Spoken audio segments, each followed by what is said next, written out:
Hello guys, welcome back to our channel. This is me with go Poli. Episode opening സീനിൽ നമ്മുടെ hero ഇച്ചിഗോയും ബ്രോയും അവർ രണ്ടുപേരും ചേർന്ന് ഹോസ്റ്റേജായി കടത്തിക്കൊണ്ടുവന്ന ആ ഒരു സോൾ റീപ്പർ ഹന, അവനാണെങ്കിൽ നമ്മുടെ ആൾക്കാരോട് പറയും, നിങ്ങൾ പേടിക്കേണ്ട ആവശ്യമില്ല, എന്നെ കൊണ്ട് പറ്റും പോലെ ഞാൻ നിങ്ങളെ സഹായിക്കാം. റുഖിയ അവളൊരു പാവമാണ്, അവൾ ഇവിടുന്ന് രക്ഷപ്പെട്ടു പോകണമെന്ന് ഞാനും ആത്മാർത്ഥമായിട്ട് ആഗ്രഹിക്കുന്നുണ്ട്. ആരുടെയൊക്കെയോ സ്ട്രോങ് റെക്കമെൻഡേഷനിലും ചരടുവലിയിലുമാണ് അവളുടെ എക്സിക്യൂഷൻ അത് ഇത്രയും സ്പീഡിലാക്കിയത്. മാത്രമല്ല അവൾക്ക് നല്ല ടൈറ്റ് സെക്യൂരിറ്റിയാണ് കൊടുത്തിരിക്കുന്നത്. പക്ഷെ അവളെ എവിടെയാണ് ലോക്ക് ചെയ്തിരിക്കുന്നതെന്ന് എനിക്കറിയാം, ഞാൻ നിങ്ങൾക്ക് അവളെ കാണിച്ചു തരാമെന്ന് പറഞ്ഞ് അനയാണെങ്കിൽ ഇപ്പം നമ്മുടെ ആൾക്കാരെയും കൂട്ടി ഒരു പ്രത്യേക സ്ഥലത്തേക്ക് വരും. അതിനുശേഷം ഒരു ബേസ്മെന്റ് ഓപ്പൺ ചെയ്ത് അണ്ടർഗ്രൗണ്ടിലേക്ക് ഇറങ്ങുകയാണ്. ഹീറോയ്ക്കാണെങ്കിൽ ഭയങ്കര അത്ഭുതം, നിങ്ങൾക്കെങ്ങനെ ഈ ഒരു അണ്ടർഗ്രൗണ്ടിനെ കുറിച്ച് അറിയാം? അതിന് ഹന പറയും, ആക്ച്വലി ഇത് 4th ഡിവിഷനിലുള്ളവർക്ക് മാത്രം അറിയാവുന്ന ഒരു സീക്രട്ട് ആയിട്ടുള്ള പാസേജ് ആണ്. ഹനയാണെങ്കിൽ നമ്മുടെ ആൾക്കാരെ രണ്ടുപേരെയും സേഫ് ആയിട്ട് ആ പാസേജിലൂടെ താഴെ ഇറക്കും. അതിനുശേഷം അണ്ടർഗ്രൗണ്ടിലൂടെ അങ്ങനെ സ്പീഡിൽ നടക്കുകയാണ്. ആക്ച്വലി ഇത് ഞങ്ങൾക്ക് വേണ്ടി മാത്രം ക്രിയേറ്റ് ചെയ്ത പാസേജ് ആണ്. മറ്റ് സോൾ റീപ്പേഴ്സിനെ ഒന്നും തന്നെ ശല്യം ചെയ്യാതെ ഞങ്ങൾ സാധനം ട്രാൻസ്പോർട്ട് ചെയ്യുന്നത് ഇതുവഴിയാണ്. ഇതുവഴി ഞങ്ങൾക്ക് വളരെ സുതാര്യമായിട്ട് ട്രാൻസ്പോർട്ടേഷൻ നടത്താനായിട്ട് കഴിയും. മാത്രമല്ല ഇതൊരു ഷോർട്ട് കട്ട് കൂടെയാണ്. ഇത് വളരെ സീക്രട്ട് ആയിട്ടുള്ള ഒരു പാത്താണ്, അധികം ആർക്കും ഇതിനെക്കുറിച്ച് അറിയില്ല എന്ന് ഹന പറയും. പക്ഷെ ഇച്ചിഗോയ്ക്കാണെങ്കിൽ അപ്പോഴും വലിയ കൺഫ്യൂഷൻ. ഒരു പക്ഷേ ഈ ഒരു സോൾ റീപ്പർ അവരെ ചതിക്കാൻ ശ്രമിക്കുകയാണോന്ന്. ഇച്ചിഗോ ഹനയോട് ചോദിക്കും, ഞങ്ങൾ എല്ലാവരും നുഴഞ്ഞുകയറ്റക്കാരാണ്, ഇവിടേക്ക് നിയമം തെറ്റിച്ച് കടന്നുകൂടിയവർ. സോ അങ്ങനെയുള്ള ഞങ്ങളെ നീ എന്തിനു സഹായിക്കണം? അതിന് ഹനയാണെങ്കിൽ വീണ്ടും പറയും, ഞാൻ നിങ്ങളോട് പറഞ്ഞില്ലേ, ഞാനിതെല്ലാം ചെയ്യുന്നത് റുഖിയയ്ക്ക് വേണ്ടിയാണ്. ഇച്ചിഗോയെക്കുറിച്ചും മുടിയനെക്കുറിച്ചും കണ്ണാടി പയ്യനെക്കുറിച്ചും ഒർഹിബയെക്കുറിച്ചും ഇച്ചയെക്കുറിച്ചും അങ്ങനെ എല്ലാവരെ കുറിച്ചും റുഖിയ എന്നോട് പറഞ്ഞിട്ടുണ്ട്. ഞാനാണ് പ്രിസണില് റുഖിയ ലോക്ക് ചെയ്തിരുന്ന ആ പ്രിസണിൽ എപ്പോഴും അവൾക്ക് ഫുഡ് കൊടുക്കാനും ക്ലീൻ ചെയ്യാനും പോയിക്കൊണ്ടിരുന്നത്. ആ സമയങ്ങളിൽ റുഖിയ നിങ്ങളെക്കുറിച്ചുള്ള എല്ലാ കാര്യങ്ങളും എന്നോട് പറഞ്ഞിട്ടുണ്ട്. ആ ഹാപ്പി മൊമെന്റ്സും അഡ്വഞ്ചർ മൊമെന്റ്സും സാഡ് മൊമെന്റ്സും അങ്ങനെ എല്ലാ കാര്യങ്ങളും. റുഖിയയ്ക്ക് ആക്ച്വലി നിങ്ങൾ ഒരുപാട് ഇഷ്ടമാണ്. ഒരുപാട് കാലം അവൾ ഈ സോൾ സൊസൈറ്റിയിൽ ജീവിച്ചിട്ടും അവൾ ഇത്രയും സന്തോഷവതിയായി ഞാൻ കണ്ടിട്ടില്ല. നിങ്ങളുടെ കൂടെ സ്പെൻഡ് ചെയ്ത ഓരോരോ കാര്യങ്ങൾ പറയുമ്പോഴും അവളുടെ മുഖത്തുണ്ടാവുന്ന സന്തോഷവും തിളക്കവും അതൊന്ന് വേറെ തന്നെയാണ്. അതിൽ നിന്ന് എനിക്ക് മനസ്സിലായി, നിങ്ങൾ ആരും തന്നെ അപകടകാരികളല്ല. നിങ്ങൾക്ക് റുഖിയയും റുഖിക്ക് നിങ്ങളെയും ഒരുപാട് ഇഷ്ടമാണ്. അതുകൊണ്ടാണ് നിങ്ങൾക്ക് രണ്ടുപേർക്കും വേണ്ടി ഞാനിത് ചെയ്യുന്നത്. നിങ്ങൾ ദയവ് ചെയ്ത് എന്ത് വില കൊടുത്തും അവളെ രക്ഷിക്കണം, ഇതെന്റെ റിക്വസ്റ്റ് ആണെന്ന് പറയും. അത് കേൾക്കുമ്പോൾ ഹീറോയ്ക്ക് ആ സോൾ റിപ്പർ ഹനയോട് ഒരുപാട് സ്നേഹവും റെസ്പെക്റ്റും ഒക്കെ തോന്നുകയാണ്. കട്ട് ചെയ്ത മറ്റൊരു ഭാഗത്ത് സോൾ റീപ്പേഴ്സിന്റെ എല്ലാം തന്നെ ലിസ്റ്റ് എടുക്കുന്ന ഒരു സോൾ റീപ്പറിനെ ആയിരിക്കും കാണിക്കുക. അവരാണെങ്കിൽ നടന്ന കാര്യങ്ങൾ അതങ്ങനെ പരസ്പരം ഡിസ്കസ് ചെയ്യും. മാത്രമല്ല ഹന എന്ന് പേരുള്ള ഒരു സോൾ റീപ്പർ, അവൻ ഇച്ചിഗോയുടെ കയ്യിൽ പെട്ടതറിഞ്ഞ് എല്ലാ സോൾ റീപ്പേഴ്സും ഷോക്കാവും.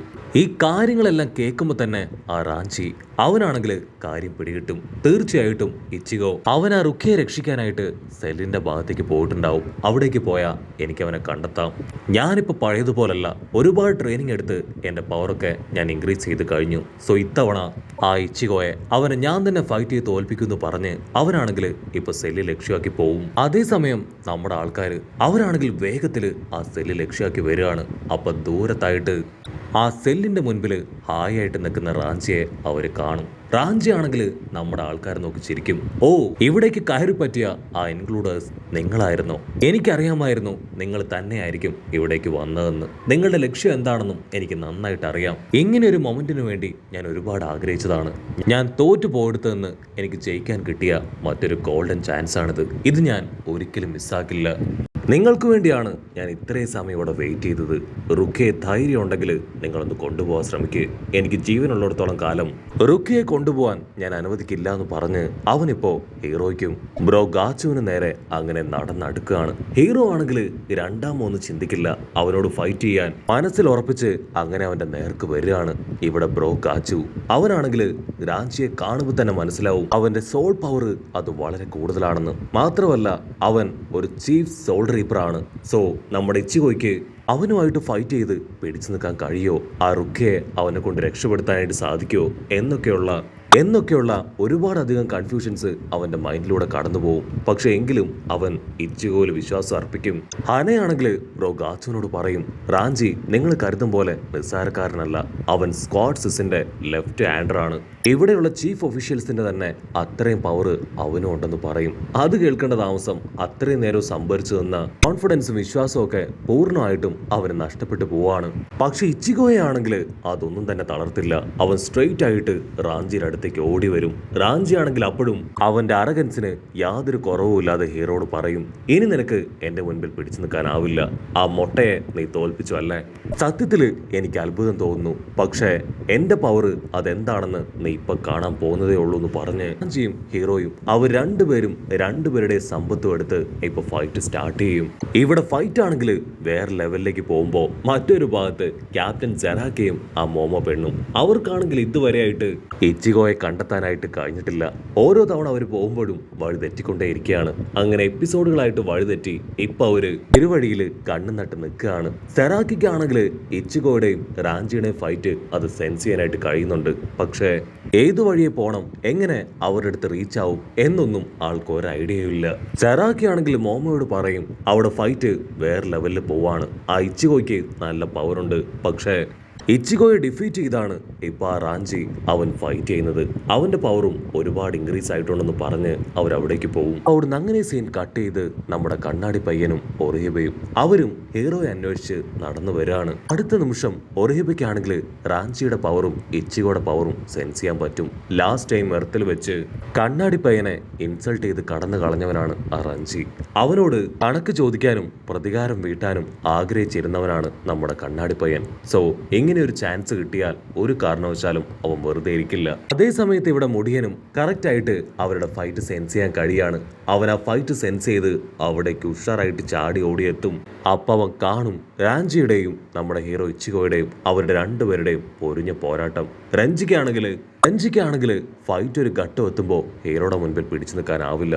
ഹീറോ അവന്റെ സമ്പത്തും വെപ്പൻ ഉപയോഗിച്ച് റാഞ്ചിയുടെ പവറിൽ വമ്പ ഫോഴ്സ് ഒക്കെ കൊടുത്ത് അങ്ങനെ പുറകിലേക്ക് തള്ളി നീക്കുകയാണ്. റാഞ്ചി ആണെങ്കിൽ തോൽവിയുടെ ഘട്ടം എത്തുന്ന ആ സമയം ഇച്ചിഗോയെ അവന്റെ സർവ്വശക്തി എടുത്ത് അങ്ങനെ തള്ളി മാറ്റും. അതിനുശേഷം അഭിമാരു എന്ന് പറയുന്ന അവന്റെ മറ്റൊരു സമ്പത്തു വെപ്പൻ അതങ്ങനെ റിലീസ് ചെയ്യും. അവൻ ആ സബിമാരു ഉപയോഗിച്ച് ഹീറോയ്ക്ക് നേരെ ആഞ്ഞു വീശും. ഹീറോ അവന്റെ സമ്പത്ത് ഉപയോഗിച്ച് അതിനെ റെസിസ്റ്റ് ചെയ്യാൻ ശ്രമിക്കുമെങ്കിലും ആ സബിമാരുവിന്റെ ഫോഴ്സിൽ അവനെ കൊണ്ട് കൺട്രോൾ ചെയ്യാൻ കഴിയാതെ അവൻ തെറിച്ചു പോയി അടിച്ചു വീഴും. രഞ്ജിക്കാണെങ്കിൽ അത് കണ്ട് ഭയങ്കര സന്തോഷം. അവൻ വലിയ എന്തോ റോക്കറ്റ് വിട്ട സന്തോഷത്തിൽ ഹീറോട് പറയും, എർത്തിൽ വെച്ച് നിനക്കെന്നെ തോൽപ്പിക്കാൻ പറ്റി, പക്ഷെ ഇത് ഞങ്ങളുടെ ഏരിയ ആണ്, ഇവിടെ വെച്ച് നിനക്കൊന്നും ചെയ്യാൻ പറ്റില്ല. ഹ്യൂമൻ വേൾഡിൽ ഞങ്ങളുടെ പവർ ലിമിറ്റഡ് ആണ്, പക്ഷെ സോൾ സൊസൈറ്റിയിൽ എൻ്റെ പവർ അത് ഹ്യൂമൻ വേൾഡിനെ കഴിഞ്ഞും 5 മടങ്ങ് അധികമാണ്. സോ ഒരു കാരണവശാലും ഇവിടെ നിന്ന് നീ രക്ഷപ്പെട്ടു പോവില്ല എന്ന് പറഞ്ഞ് അവനാണെങ്കിൽ വീണ്ടും ഫുൾ കലിപ്പിൽ ഇപ്പൊ ഹീറോയുടെ അടുത്തേക്ക് പാഞ്ഞടുക്കും.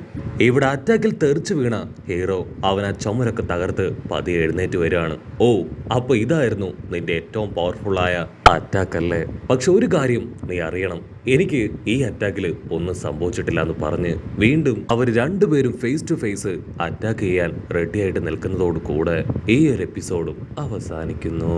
ഈ എപ്പിസോഡ് ഇഷ്ടപ്പെടുകയാണെങ്കിൽ തീർച്ചയായിട്ടും ലൈക്ക് ചെയ്യാനും കമന്റ് ചെയ്യാനും ഷെയർ ചെയ്യാനും മറക്കല്ലേ. അടുത്തൊരു അടിപൊളി എപ്പിസോഡുമായിട്ട് കാണുന്നവരെ it's me with Mallu episode.